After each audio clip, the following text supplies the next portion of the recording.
오늘 우리에게 주신 하나님의 말씀은 누가복음 1장 31절부터 33절까지 말씀인데 우리 한 목소리로 같이 봉독하겠습니다. 보라, 내가 잉태하여 아들을 낳으리니 그 이름을 예수라 하라. 그가 큰 자가 되고 지극히 높으신 이의 아들이라 일컬어질 것이요 주 하나님께서 그 조상 다윗의 왕위를 그에게 주시리니 영원히 야곱의 집을 왕으로 다스리실 것이며 그 나라가 무궁하리라. 아멘. 만일 저와 여러분이 기자라면 그리고 마리아를 이렇게 만나서 인터뷰할 기회가 저와 여러분들에게 주어진다면 무슨 질문을 하고 싶으십니까? 어떤 분은 이렇게 질문을 할 것입니다. 마리아, 당신이 낳을 아이가 지극히 높으신 하나님의 아들이 될 것이라고 하는 가브리엘 천사의 말을 들었는데 그게 정말 믿어졌습니까? 아이를 낳고 아이의 얼굴을 바라보면서 와, 이 아기가 하나님이시구나 그런 생각이 드셨습니까? 남자 없이 처녀의 몸으로 임신을 했다는데 그게 정말 사실이에요? 아기 예수님도 배가 고플 때 여느 아이처럼 마구마구 울어대던가요? 예수님이 말썽 부린 적은 없나요? 사춘기째 예수님도 마리아 당신이나 요셉에게 요즘 아이들이 그러듯이 대든 적은 없나요? 아마 많은 질문들 하고 싶을 것입니다. 하지만 우리가 정작 마리아에게 물어보아야 할 질문, 그런 것들이 아니고 정말 우리가 물어야 할 질문은 이런 것들입니다. 왜 하나님은 그렇게 하셔야만 했습니까? 온 우주 만물을 말씀 한마디로 창조하신 하나님이 왜 꼭 그런 방법으로 하셔야만 했습니까? 사실은 우리가 물어야 할 질문은 그 질문인 것입니다. 누가복음 1장과 2장에는 예수님의 탄생과 관련해서 몇 명의 인물들이 등장하고 있습니다. 첫 번째 인물은 레위 지파 제사장 사가랴와 그의 부인 엘리사벳입니다. 오늘 본문에 마리아에게 우리가 잘 알고 있는 수태고지, 네가 예수 그리스도를 잉태하고 또 낳게 될 것이라고 하는 소식을 전해준 가브리엘 천사라고 하는 이름은 구약 성경에 2번 그리고 신약 성경에 2번 그렇게 등장을 하는데 처음 등장하는 본문은 구약 성경 다니엘서 8장입니다. 거기 다니엘이 보았던 환상에 대해서 설명해 주는 천사가 나오는데 그가 가브리엘 천사이고 그 가브리엘 천사의 이름은 다니엘서 9장에 한 번 더 등장합니다. 그리고 이제 신약 성경에 와서는 이 누가복음에 등장을 하게 되는데 누가복음에서도 2번 그렇게 등장을 하게 되는 것입니다. 모두 누가복음 1장에서 그렇게 이 가브리엘 천사의 이름이 등장합니다. 이 가브리엘 천사가 처음 만난 그런 인물은 사실은 마리아가 아니라 이 사가랴입니다. 이 사가랴는 제사장으로서 자기의 그 순서를 따라서 그 성소에 들어가서 이 향단에 향을 정리하고 하는 그런 일들을 하게 되었는데 이 사가랴는 나이가 많은 사람이었고 또 아내도 나이가 많은 사람이었고 또 둘 다 불임 부부였기 때문에 아이가 없는 그런 사람이었습니다. 이미 나이가 많이 들어서 아이를 낳는다고 하는 것은 불가능한 그런 사람들이었죠. 당시 사회에서 자녀가 없다고 하는 것은 큰 아픔이었습니다. 아이가 없는 것이 또 마치 하나님께 저주를 받은 것 같이 그렇게 생각되던 시대, 굉장히 수치스럽게 생각되던 그런 시대였습니다. 그런데 느닷없이 이 스가랴가 섬기는 그 성소에 주의 사자가 나타나서 그에게 이야기를 하는 그런 일들이 일어나게 되는 것이죠. 사가랴는 너무나 놀라는 것입니다. 너무나 두려워하는 것입니다. 주의 사자는 그를 진정시키면서 이렇게 말합니다. 사가랴여, 두려워하지 말라. 너의 간구함이 들린지라. 내 아내 엘리사벳이 내게 아들을 낳아 주리니 그 이름을 요한이라 하라. 너도 기뻐하고 즐거워할 것이요 많은 사람도 그의 태어남을 기뻐하리라. 사가랴와 아내 엘리사벳이 아이 없다라고 하는 것은 이 가정에 있어서 결핍, 부족함이다라고 이야기할 수 있습니다. 그리고 그 사가랴와 아내 엘리사벳의 부족함은, 결핍은 이스라엘의 현재 모습을 상징적으로 보여주기도 하는 것이지요. 이스라엘은 지금 생명의 근원이신 하나님과 너무 멀어져 있습니다. 하나님과 맺은 언약 관계는 잘 시행되지 않는 것 같은 그런 상황을 맞고 있습니다. 하나님이 그들을 어떻게 구원하셨습니까? 그들을 출애굽시키셔서 어떻게 가나안 땅에 그들을 갖다가 심으셨습니까? 참 하나님의 놀라운 은혜로 하나님의 언약 백성이 되어서 하나님께서 그들을 이스라엘 제국이 되게, 이스라엘 민족으로서 이스라엘 나라를 이루게 하셨지만 결국 남과 북으로 나누어지고 북이스라엘은 아수르 제국에 의해서, 남유다는 바벨론 제국에 의해서 망하게 되고 그렇게 포로로 잡혀가는 그런 일들이 있지 않았습니까? 그리고 이 페르시아 제국의 고레스 왕에 의해서 고레스 칙령이 발표가 되고 그로 인해서 고향 땅으로 들어와서 또 이렇게 큰 꿈을 가지고 나라를 이루어 가다가 하스모니안 왕조라고 하는 것을 이루어서 그렇게 나라를 이루었지만 결국은 지금은 로마 제국에 의해서 망해서 로마 제국의 속국으로 그렇게 있게 되는, 이스라엘이 영광을 잃어버린 것 같은 그런 상황을 지금 맞고 있는 것입니다. 그런데 그렇게 세워졌다가 무너지고 세워졌다가 무너지는 이스라엘 나라 가운데 영원한 하나님의 나라를 세우시기 위해서, 결코 무너지지 않고 영원히 지속될 하나님 나라를 만들어내시기 위해서 하나님이 그 이스라엘 역사 속에 개입해 들어오시는 것이고 인류 역사 속에 개입해 들어오시는 것입니다. 생명을 잉태할 수 없는 불임의 부부에게 생명을 허락하시듯 하나님은 절망과 죽음 가운데 있는 인생으로 하여금 영원한 생명을 얻게 하기 위해서 그 인간의 삶 속 깊은 곳으로 들어오시는 것입니다. 그래서 먼저 가브리엘 천사는 사가랴를 찾게 되고 엘리야의 심령을 가지고 주의 오실 길을 예비할 사람을 먼저 잉태케 하는 그 일들을 하게 되는 것이지요. 근데 사가랴는 그것이 믿어지지가 않는 것입니다.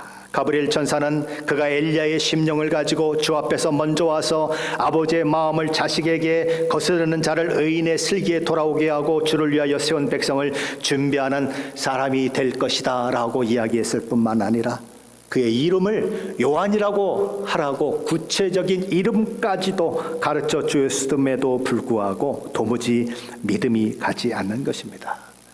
근데 천사가 이 사가랴에게 했던 말이 무엇입니까? 너의 간구함이 들린지라 라고 이야기하고 있습니다.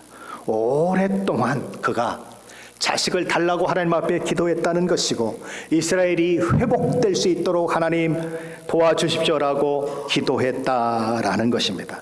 여기 간구했다라고 하는 말은 보통 기도를 가리키는 것이 아니라 특별한 기도를 하나님 앞에 드렸다는 것입니다. 그런데 오랫동안 하나님 앞에 기도했는데도 응답이 없고 하나님 앞에 기도했는데도 응답이 없고 자신의 몸, 자신의 아내의 몸은 이미 다 늙어서 도무지 자녀를 가질 수 없는 불가능한 상황 가운데 있게 되니까 정작 천사를 통해서, 가브리엘 천사를 통해서 그 기도에 응답이 왔음에도 불구하고 믿지 못하는 상황이 발생하고 있는 것이지요.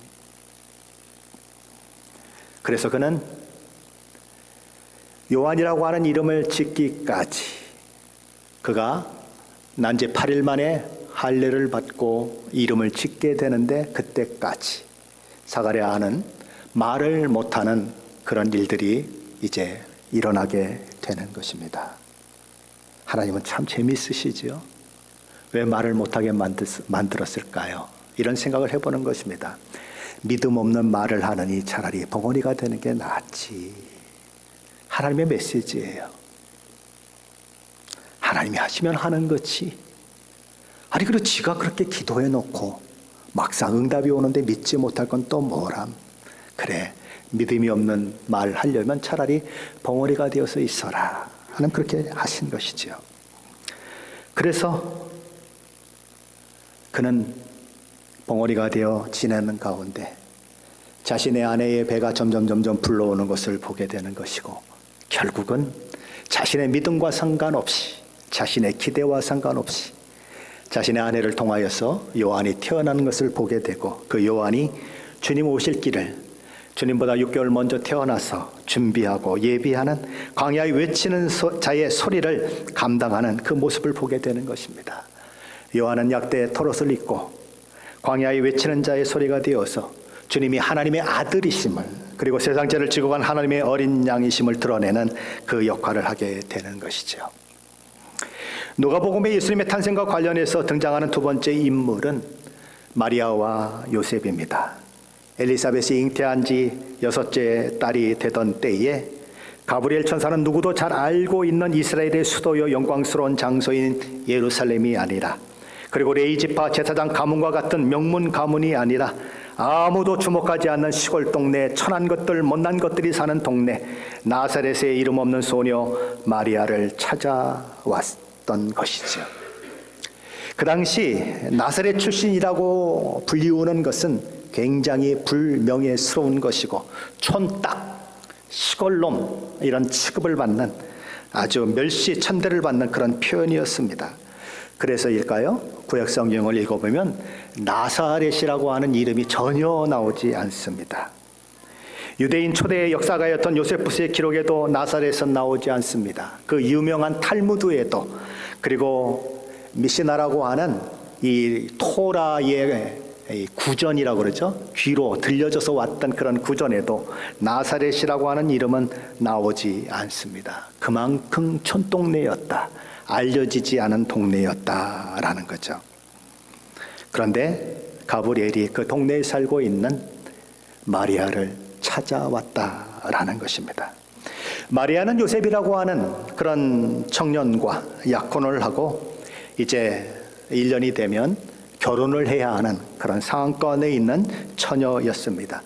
유대인 사회에서는 약혼을 먼저 하고, 또 서로 신랑 되는 사람은 신랑의 집에서, 신부 되는 사람은 신부의 집에서 살면서 1년 동안 자기 자신을 잘 준비하고 결혼 준비를 해서 이제 결혼식이 있는 날 정식으로 부부가 되는 그런 일들이 있었습니다. 그러나 약혼을 했다고 하는 것 자체가 이미 부부가 된 것으로 인정이 되는 그런 시대였죠.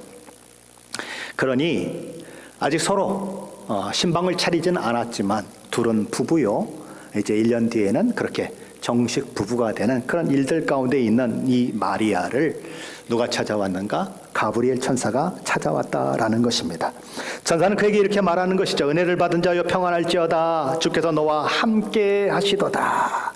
여기 은혜를 받은 자여 평안할지어다 라고 하는 말은 사실은 은혜를 받은 자여 기뻐할지어다 라고 하는 말입니다. 그것이 원어에 훨씬 더 가깝습니다. 하나님이 은혜를 베푸시면 인간은 그 은혜에 대한 응답으로 기뻐하며 찬양하게 되는 것이죠. 하나님 쪽에서 은혜를 베푸시면 사람 쪽에서는 기쁨이 되는 것입니다. 바로 그 얘기를 하고 있는 것이죠. 마리아는 깜짝 놀라는 것입니다. 그는 하나님의 은혜를 입었다는 소리를 들을 만한 그런 인물도 아니고, 주께서 너와 함께 하시겠다고 특별히 가브리엘 천사가 나타나서 그에게 이야기할 만큼 그런 정말 유명한 사람도 아니기 때문에 왜 이런 말을 내게 하는가? 너무 놀라운 것입니다. 또 두렵기도 한 것입니다. 근데 천사가 이렇게 말합니다. 보라, 내가 잉태하여 아들을 낳으리니 그 이름을 예수라 하라. 그가 큰 자가 되고 지극히 높으신 이 아들이라 일컬어질 것이요 주 하나님께서 그 조상 다윗의 왕위를 그에게 주시리니 영원히 야곱의 집을 왕으로 다스릴 것이며 그 나라가 무궁하리라. 천사는 정말 놀라운 선언을 하고 있는 것이죠. 보라, 내가 잉태하여 아들을 낳으리니 그 이름을 예수라 하라. 마리아를 통해 태어날 아기의 이름은 구원이라고 하는 뜻을 가진 예수가 될 것이다 라고 하는 선언이지요. 그런데 사가랴와 엘리사벳을 통해서 태어난 요한은 어떻게 얘기가 됐냐면 주 앞에서 큰 자가 될 것이다 라고 그렇게 얘기가 된 반면에 예수님은 그냥 큰 자가 될 것이다 라고 이야기되고 있다고 하는 것, 우리는 주목할 필요가 있습니다. 모든 인간은 다 주 앞에서 큰 자가 되는 것이 가장 영광스러운 것입니다. 그러나 성자 하나님은 이미 하나님이시기 때문에 주 앞에서 영광돼야 할 필요가 전혀 없는 거예요. 그래서 그냥 큰 자가 될 것이다 라고 선언되고 있는 것입니다. 그리고 그분은 지극히 높으신 하나님의 아들이라 불려지게 될 것이고, 사무엘하 7장 12절 13절 말씀에서 기도하는 다윗에게 하나님께서 약속하신 그 말씀 그대로 우리 주 예수 그리스도의 왕위와 나라가 견고하며 결코 폐허지거나 무너지지 않으며 영원 무궁히 지속될 것이라고 선언되고 있는 것이죠. 마리아를 통해 태어날 예수께서 영원한 메시아 왕국을 세우실 것이 선언되고 있는 것입니다. 하나님이 사람이 되었다. 우리는 우주가 너무 커서 우주를 가리켜 무한대다라고 얘기합니다. 가름할 수 없다. 무한대가 뭡니까? 끝이 없다. 끝을 알 수 없다. 그것이 우주예요. 그 우주에서 지구를 바라보면 어떻게 될까요? 달에서 바라봐도 지구가 공만하다예요. 조그만 공만하게 보인답니다. 그런데 달이 아니고 저 천왕성, 명왕성 좀 가면은 점으로 보이겠죠. 은하수 끄트머리에서 보면은 보이지도 않을 거예요. 그런데 그 은하수를 넘어서 또 은하수를 넘어서 또 은하수를 넘어서 지구를 바라보면 지구가 어디에 있는지도 알 수도 없어요. 그 우주 만물을 창조하신 창조주가 사람이 되어 이 땅에 오신다고 하는 사건은 보통 사건이 아닌 것이죠. 우리는 어떤 물건을 살 때에 메이드 인 코리아, 메이드 인 USA 뭐 이런 것들을 살펴보지 않습니까? 온 우주 만물 중에 메이드 인 하나님이 아닌 것이 무엇이 있습니까? 저와 여러분이 살고 있는 지구에 있는 풀 한 포기, 꽃 한 송이, 나무 한 그루, 메이드 인 하나님이 아닌 것이 어디 있습니까?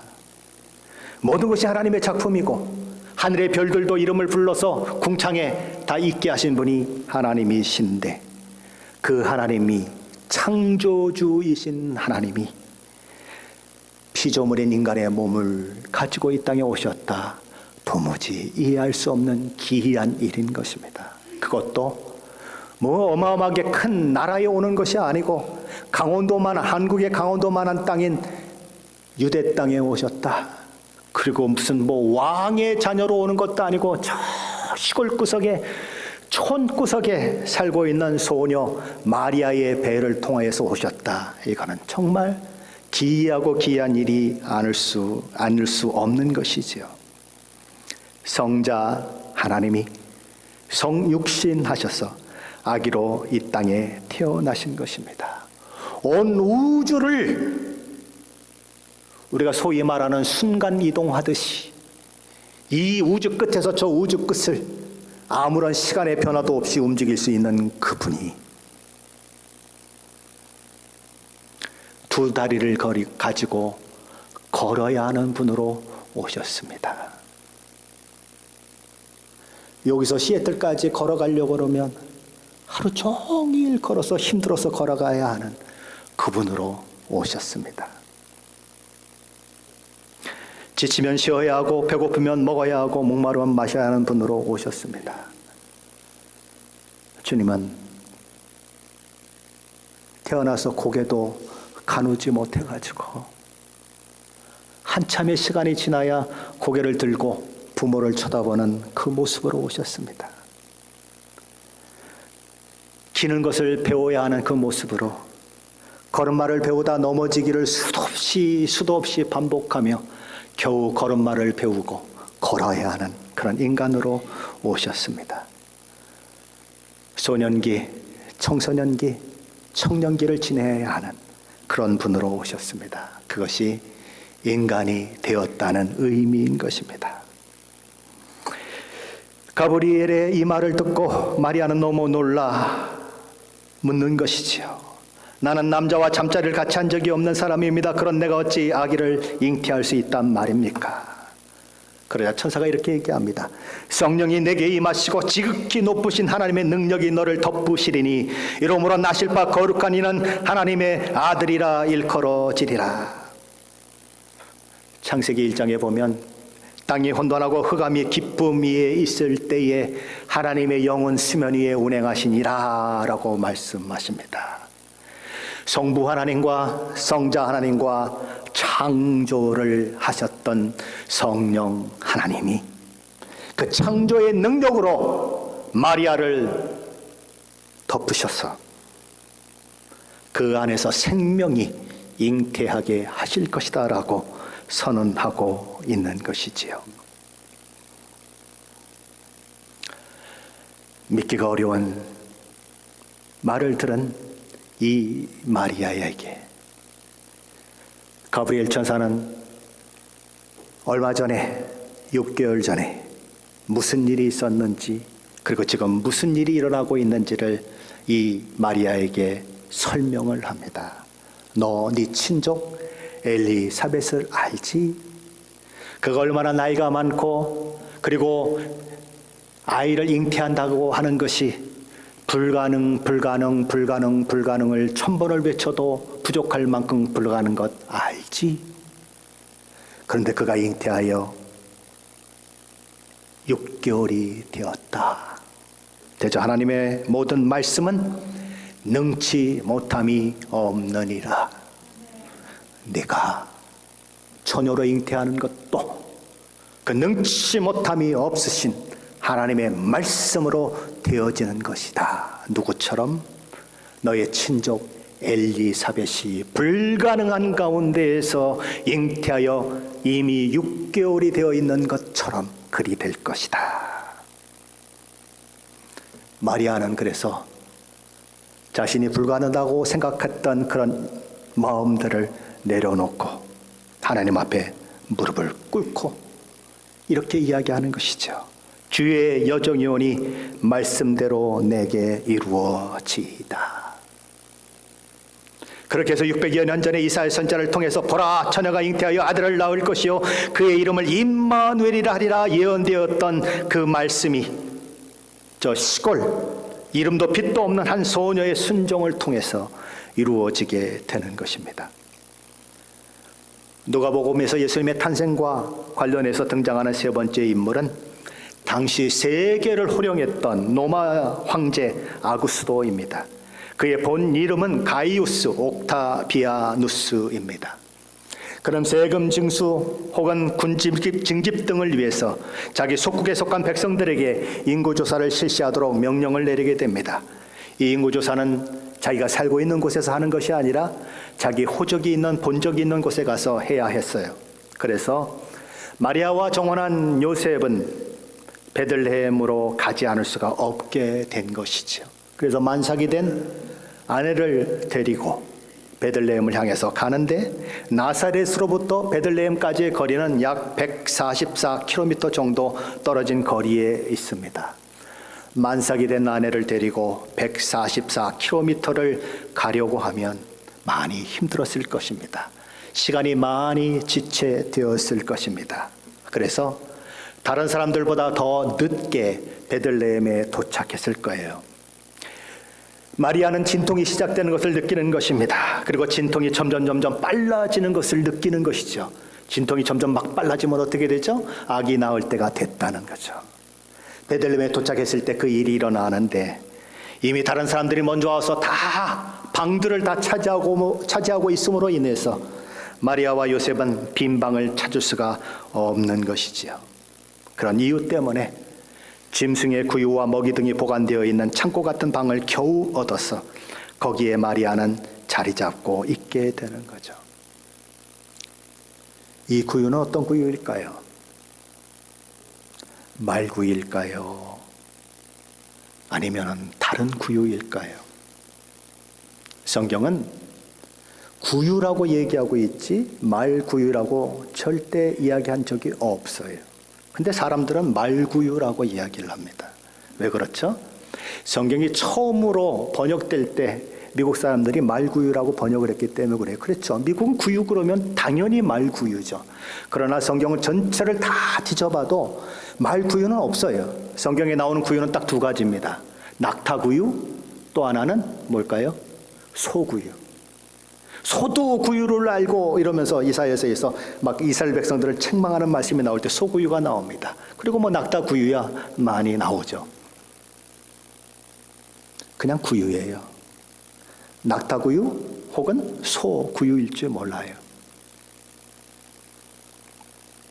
예수님이 마구간에 태어났다고 얘기를 합니다. 그러나 성경은 마구간에서 태어났다는 얘기가 없어요. 거기 마구간에서 말이 똥 싸고 있고 말구유에 말밥이 있는데 거기에 예수님이 뉘어졌겠습니까? 아니에요. 다용도 공간 같은, 창고 같은, 짐승들의 먹이가 있고 짐승들의 구유, 빈 구유를 얘기하는 것입니다. 그래서 바꿔줄 수 있는 구유가 있는 곳에 거기에 있는 거예요. 그리고 그 빈 구유에 예수님이 누이게 되는 거예요.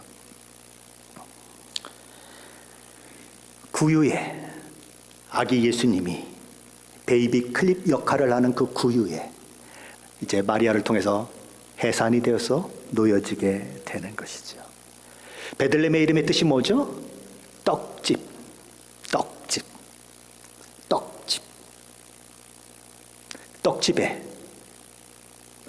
짐승의 구유에, 이 땅에 우리를 위하여서 내 살은 너희를 위하여 찢기는 생명의 양식이니라라고 말씀하셨던 우리 주님이 그 구유에 누워 있는 것입니다.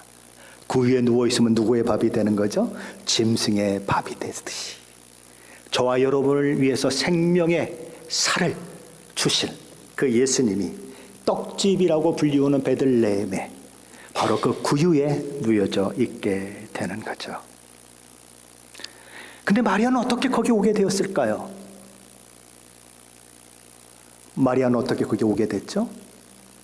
이 아구스도가 인구조사를 하는 그 명령을 내렸기 때문에 거기 와 있어요. 근데 이 로마의 황제들은 인구조사를 할 때에 매년 한 것이 아니고 그 상황과 이런 처지에 따라서 서로 조금 다르게 그렇게 했어요. 근데 미니멈 5년에서 또 많게는 14년 만에 그렇게 인구조사를 하게 했다라는 것입니다. 한번 생각해 보세요. 5년 만에 혹은 14년 만에 인구조사를 하라고 명령을 딱 내렸는데 그때가 바로 마리아가 임신하고 해산할 때가 찼고 딱 베들레헴에 도착했는데 딱 나왔다. 에이, 우연이지. 아이, 그럴 수 있지, 우연이지. 그렇게 생각이 되십니까? 아니요.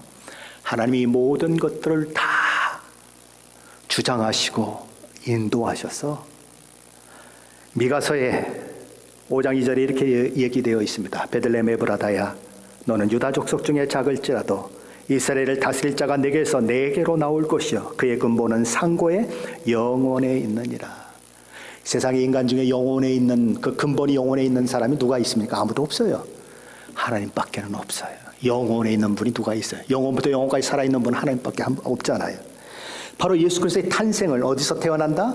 베들레헴에서 태어난다라고 얘기하는 것입니다. 만약에 가이사 아구스토가 인구 조사를 하라는 명령을 내리지 않았으면 예수님은 어디에서 태어나요? 나사렛에서 태어나는 것입니다. 하필 그때에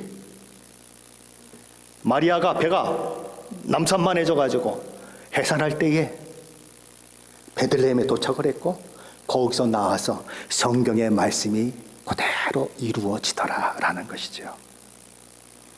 그것이 하나님의 신비한 일하심의 결과인 것입니다. 계속 누가는 이 모든 일들이 구약에 예언된 일들이고 그 예언이 성취되었다고 하는 것을 우리에게 보여주고 있습니다. 왜 그렇게 합니까? 왜 이런 자세한 이야기들을 여기 기록하고 있습니까?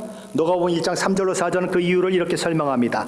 그 모든 일을 근원부터 자세히 미루어 살핀 나도 데오빌로 각하에게 차례대로 써 보내는 것이 좋은 줄 알았나니 이는 왜냐하면 각하가 알고 있는 바를 더 확실하게 하려 함이로라. 저와 여러분도 그래야 하는 것입니다. 누가복음을 읽어가면서, 성경을 읽어가면서 이 성탄 감사주일에 주님의 탄생의 사건을 접하면서 이런 일이 일어나야 하는 것입니다. 어떤 일이? 우리가 알고 있는 바를 더 확실하게 아는 일들이 일어나야 하는 것입니다. 그리고 아직 예수 그리스도를 알지 못하고 아직 예수 그리스도를 마음에 영접하지 않는 자들에게는 바로 예수 그리스도를 마음으로 모시는 그 일들이 일어나야 하는 것입니다. 가브리엘 천사가 사가를 찾아오고 그의 가정에 세례 요한이 태어나게 하신 일, 가브리엘 천사가 마리아를 찾아와 동정녀인 그의 몸을 통해 온 세상을 구원할 예수님이 오게 되시는 일, 그리고 아구스토의 명령에 따라 호적하러 고향인 베들레헴에 찾았다가 거기서 예수님이 베들레헴에 태어나신 분으로 묘사되는 모든 일, 그에게 예언된 그 모든 것들을 이루기 위해서 되어진 그런 일들인 것입니다. 그에게는 수백 개가 넘는 예언들이 넘쳐나고 있고 그 예언들이 예수님을 통하여서 하나하나 성취되고 있고, 어떤 예언은 미래 예언이기 때문에 아직 성취되지 않는 예언도 있는 것입니다. 그럼 하나님은 왜 구약성경 가운데 그 수많은 수백 개도 넘는 예언들을 그렇게 수도 없이 미리 가르쳐 주고 계신 것일까요? 그리고 왜 그것이 성취되었다고 하는 것을 우리에게 보여주고 있는 것일까요? 이유는 우리가 잘 믿으려 하지 않기 때문이에요. 웬만해서는 믿지 않기 때문이에요. 그래서 이것도 예언된 것이고 이것도 예언된 것이고 이것도 예언된데 이것이 이렇게 성취됐다, 요건 이렇게 성취됐다, 요건 이렇게 성취됐다, 봐라 하고 얘기하는 거예요. 그리고 믿음을 가지라는 것입니다. 세상의 월드컵에서 문어가 누가 승리할 줄 안다고 해가지고 문어를 아주 신처럼 막 이렇게 사람들이 막 매습하면서 얘기하는 그런 시대가 요즘 이 시대 아닙니까? 아니, 월드컵에서 누가 1등 할 건지 누가 월드컵을 질 것을 아는 게 문어가 어떻게 하면 알았다고 해가지고 그것조차도 신기해하는 것이 사람의 심리인데, 수백 개도 넘는 예수 그리스도에 대한 예언이 하나도 빠짐없이 다 성취되었다면 당연히 어떻게 해야 됩니까? 기겁을 해야죠. 그렇죠? 당연히 놀라야죠. 우리말에 그런 말이 있죠. 소름이 끼친다. 소름이 끼쳐야죠. 아니 어떻게 그 수백 개의 예언들이 하나하나 다 이루어져?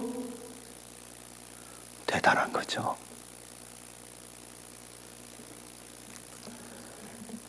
어떤 아가씨가 아직 시집을 못 가고 있는데 어느 목사님이 그에게 예언의 은사를 가지고 예언을 해줬습니다. 여기 쳐다보고 있으면 결혼한 분한테 얘기한 것 같아서, 예. 허공을 보고 얘기해야 되겠네요. 그렇죠? 자매, 머지않아 자매는 남자를 만나게 될 거야. 그리고 결혼하게 될 거야. 그랬습니다. 근데 정말 남자를 만나가지고 결혼했어요. 그 아가씨가 예언해준 목사님을 찾아올까요? 안 찾아올까요? 안 찾아오죠. 그 정도 예언 누가, 그죠? 그걸 무슨 예언이라고 그래요. 근데 어떤 목사님이 예언을 딱 해주는데, 아가씨, 한국에 있는 아가씨예요. 아가씨가 2025년 8월 10일에 미국을 방문하게 되는데 시애틀을 방문하게 될 거예요.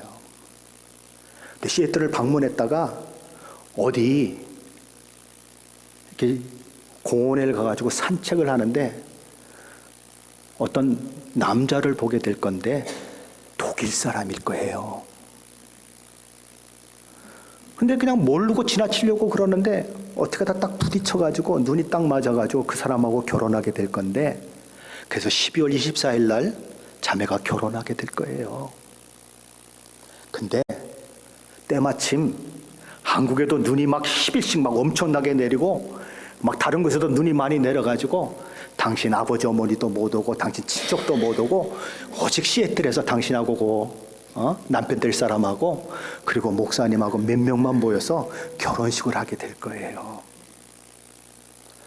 그랬는데 정말 시애틀에 오게 되고 공원을 가다가 그 남자를 만났는데 독일 남자고 12월 24일 날 결혼했는데 정말 눈이 와가지고 아무 친척도 못 오게 됐어요. 그래서 정말 자기만 몇 명만 모여서 결혼을 했어요. 그러면 그 예언한 목사님을 찾아갈까요? 안 찾아갈까요? 찾아가죠. 성경이 예언의 말을 그렇게 많이 들려주는 이유가 그거예요.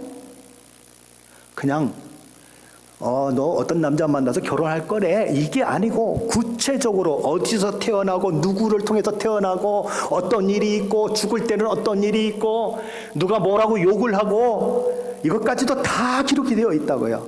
뭐 때문에? 믿음을 갖기 어려운 저와 여러분에게 믿음을 갖도록 하기 위해서 그 모든 것들을 보여줬다고요. 그러면 어떻게 해요? 소름이 끼쳐야 되는 거예요. 그리고 거기에 올바르게 믿음으로 반응해야 하는 거예요. 그걸 위해서 하나님은 예언하시고 성취하시는 일들을 수도 없이 보여주고 노가복음에 와서도 예수님의 탄생 이야기를 통해서 그런 이야기를 우리에게 들려주고 있는 거죠. 근데 우리에게 이런 질문이 생기는 것입니다. 아니 주님이 오시면 굳이 뭐 그렇게 인간으로 오실 이유가 뭐가 있습니까? 그냥 하나님으로 오시면 안 될까요?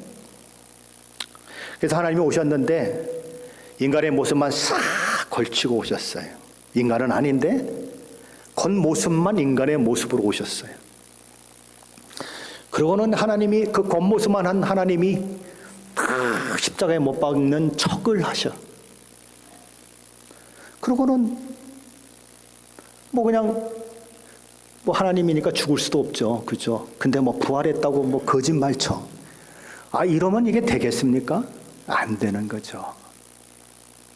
아니, 우리 죄를 대신하려면 죄의 대가를 받아야 되는데, 그러면 고통스럽게 십자가에서 모든 고통을 다 느끼면서 죽어야 되는데, 주님은 안 되는 거죠. 그러니까 인간으로 오셔야 하는 거예요. 인간을 대표해서 죽어야 하기 때문에 인간의 죄를 지고 모든 고통을 다 십자가에서 엘리 엘리 라마 사박다니 하고 외치면서 그렇게 인간을 대표해서 죽어야 하기 때문에 그래서 인간으로 오시는 거예요.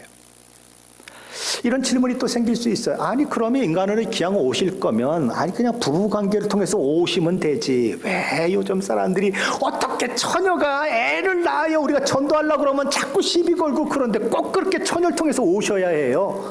라고 물을 수 있겠죠. 왜 그렇게 하셨습니까? 아담의 죄가 그에게 영향을 미치지 못하도록 하기 위해서 그렇게 하신 것입니다. 하나님 앞에 속죄의 제사를 드릴 때, 어린 양을 드릴 때는 어떤 어린 양이 드려집니까? 점 없고 흠 없는 어린 양이 드려져야 하듯이 우리의 죄를 대속하려면 죄 없고 흠 없고 점 없는 어린 양 같은 예수 그리스도가 죽으셔야 하는 것입니다. 그래서 처녀의 몸을 통하여서 오시는 것입니다. 창세기 3장 15절에 말씀하신 것처럼 여자의 후손을 통해서 오시는 것입니다. 그러면 이런 질문이 또 생겨요. 목사님 뭐 그렇게 질문이 많아요? 아니 어차피 처녀를 통해서 예수님이 오실 것 같으면 뭐 결혼해서 난 것도 아닌데 요셉은 뭐 하려고 필요해요?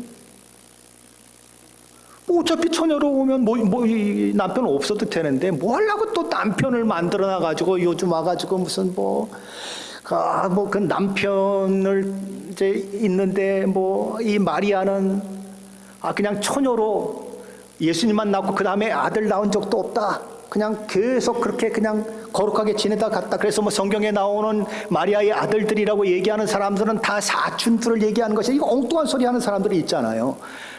그럴 바에는 차라리 그냥 처녀로 오면 그런 엉뚱한 소리도 없을 텐데 뭐 하려고 요셉을 또 남편으로 이렇게 얘기하느냐 이거죠. 그 이유가 있는 거죠. 무엇 때문에? 마리아를 보호하기 위해서는 요셉이 있어야 하는 것입니다.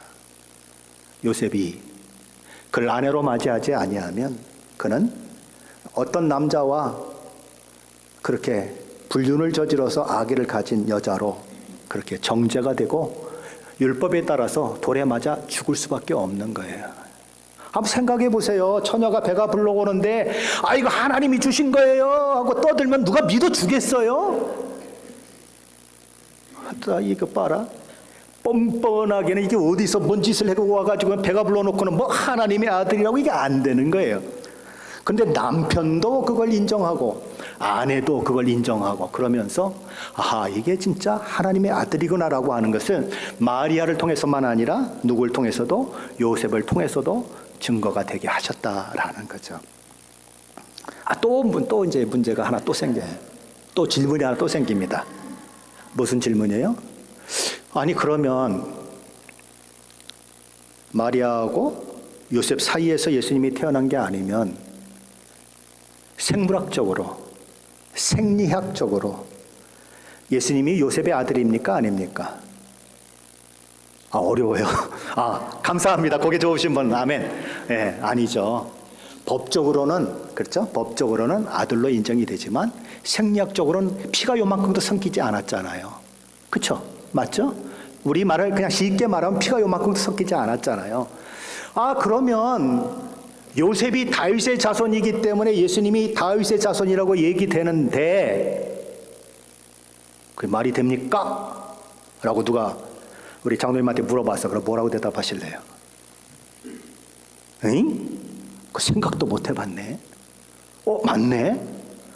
요셉이 다윗의 자손이지 피도 안 섞였는데 어떻게 예수님이 다윗의 자손이 됐지? 라고 질문할 수 있는 사람이 있는 거죠. 그래서 성경에는 두 가지 족보가 나옵니다. 마태복음 1장에 나오는 족보, 그리고 누가복음 3장에 나오는 족보가 있는 것이죠. 누가복음 3장에 나오는 그 족보와 마태복음 1장에 나오는 족보는 달라도 너무 많이 다릅니다. 다윗이 누구를 낳고 누구를 낳고 누구를 낳아서 27대 손이 예수님이다라고 얘기하는 것이 마태복음입니다. 누가복음은 다윗이 누구를 낳고 누구를 낳고 누구를 낳아서 42대 손이 예수님이다라고 이야기하고 있습니다. 하나는 27대 손, 하나는 몇 대 손? 42대 손. 막 가뜩이나 무슨 동정여탄 생기고 뭐고 믿기 싫어했는데 요거다 요거야 그러고 막 박수 치면서 성경 다 거짓말이야. 여기는 27대인데 어떻게 여기 42대가 될 수가 있어? 이렇게 얘기하는 본문이 두 개가 있어요. 이유가 뭐냐라는 것이죠. 더 문제는요, 다윗이 솔로몬을 낳고 솔로몬이 누구를 낳고 누구를 낳고 누구를 낳고 쫙 내려오는 게 마태복음이에요. 그래서 예수님이 27대의 손으로 태어났다고 얘기해요. 근데 누가복음에는요, 다윗이 나단을 낳고 나단이 누구를 낳고 누구를 낳고 누구를 낳고 42대 손이 예수님이라고 얘기하고 있어요. 그러니까 다윗의 아들들이 20명이 있었는데 그 중에서 밧세바를 통해서 낳은 아들이 4명이 있어요. 그런데 그 중에 하나가 솔로몬이고 그 중에 하나가 나단이에요. 그런데 마태복음은 솔로몬을 통해서 나왔다고 얘기하고 누가복음은 나단을 통해서 나왔다고 얘기하는 거예요. 그럼 성경이 틀리잖아요. 그렇죠? 그래서 막 거품을 물고 성경 틀렸다고 얘기하는 사람들이 있어요. 그럼 왜 이런 차이가 있느냐 하는 것입니다. 사람들은 발음이 조금 잘못돼가지고 이 사람인데 요렇게 얘기가 된 것이다. 학자들이 막 수도 없이 얘기를 합니다. 그리고 이 아버지는 아마 의붓 아버지였을 것이다. 또 얘기하고 별 얘기들을 다 합니다. 그러나 설명이 안 돼요. 27대하고 42대하고 어떻게 설명이 됩니까? 솔로몬 계통하고 나단 계통하고 어떻게 설명이 됩니까? 설명할 방법이 없어요. 딱 한 가지 방법이 있습니다. 뭡니까? 마태복음은 요셉의 족보고 누가복음은 마리아의 족보다라고 보는 것입니다. 근데 왜 27대하고 47대예요? 그럴 수 있죠. 어떻게 그럴 수 있죠? 큰 사람하고 막내하고 엄마하고 아들하고 차이 날 때가 있잖아요. 그죠? 우리 누나하고 저하고 24살 차이 나요.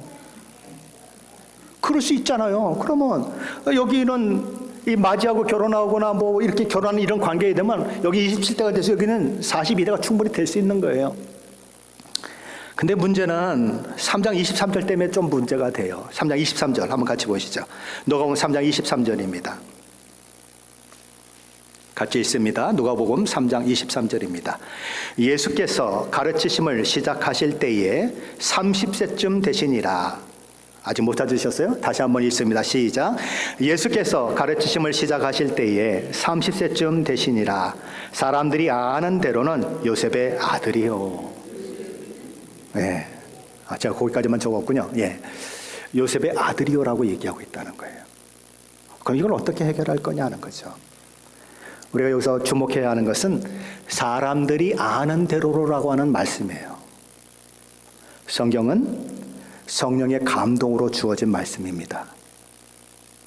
근데 그냥 요셉의 아들이라고 하면 되지 왜 사람들이 아는 대로라고 하는 말이 여기 들어가 있냐 이거예요. 사람들이 아는 대로는 법적으로는 요셉의 아들이지만 실제는 마리아의 아들이다라고 하는 것을 이 말을 통해서 우리에게 보여주고 있는 거예요. 그 방법 외에는 해석할 방법이 없어요. 뭐 아무리 유명한 뭐 누구라고 해도 그래도 저는 그냥 이 방법을 이 해석을 택하기로 한 것입니다. 그러니 마리아를 통해서 난 예수 그리스도는 누가복음에서는 다윗 나단을 통해서 난 42번째 자손이고 마태복음에서는 다윗 솔로몬을 통해서 난 27번째 아들이다. 마리아의 계보와 요셉의 계보가 그렇게 다르다는 것이죠. 동정녀 마리아를 통해 우리 주 예수 그리스도가 이 땅에 오셔서 우리와 동일한 피와 살을 가진 인간이 되시고 우리를 대표해서 우리 죄를 대신 지시고 십자가에 죽으심으로 우리 죄를 사하시고 죄와 허물로 죽은 우리로 영생을 누리게 하셔서 죄인을 향한 하나님의 진노가 사랑으로 바뀌고 그리고 영원히 멸망에 처할 저와 여러분이 영생을 누리게 되는 그 일들이 가능하게 되었는데 그 모든 계획과 작정들은 창세 전부터 되어진 것이다라고 성경은 이야기하고 있습니다. 하나님의 모든 다음이 없으신 지혜 가운데 이루어진 일들이다라고 이야기하고 있습니다. 그래서 수많은 선지자를 통해서 그런 일들이 예언되고 또 예언되고 미리 가르쳐 주셨습니다. 그리고 모든 환경과 사람과 모든 것들을 다 하나님이 아우르셔서 그 예언이 이루어지도록 만들었습니다. 그것이 하나님의 일하심의 결과인 것이죠. 그 엄청난 일들은 우리의 지혜로 우리의 지식으로 도무지 생각할 수도 없고 생각하지도 못하는 그런 일들인 것입니다. 이 복된 성탄 주일에 아직도 예수님이 믿어지지 않는 분들이 있으십니까? 이렇게 수도 없이 수백 번씩 예언이 되고 그 예언이 성취됐다고 하는데도 믿음이 안 간다면 도대체 뭘 믿고 사시겠습니까? 문어 한 마리가 요거 택하면은 누가 월드컵에 우승할 그거는 믿어지는데 수백 번씩 예언된 건 안 믿어진다고요? 누가 문제입니까? 내가 문제죠. 내가 문제가 있는 거죠. 어릴 때부터 교회를 다니고 주일학교를 다녔는데도 어른이 돼서 교회 나와서 앉아 있으면서도 예수 안 믿는 사람 참 많습니다. 들은 말씀이 믿음으로 내게 받아들여지지 않아서 그런 분들이 있어요.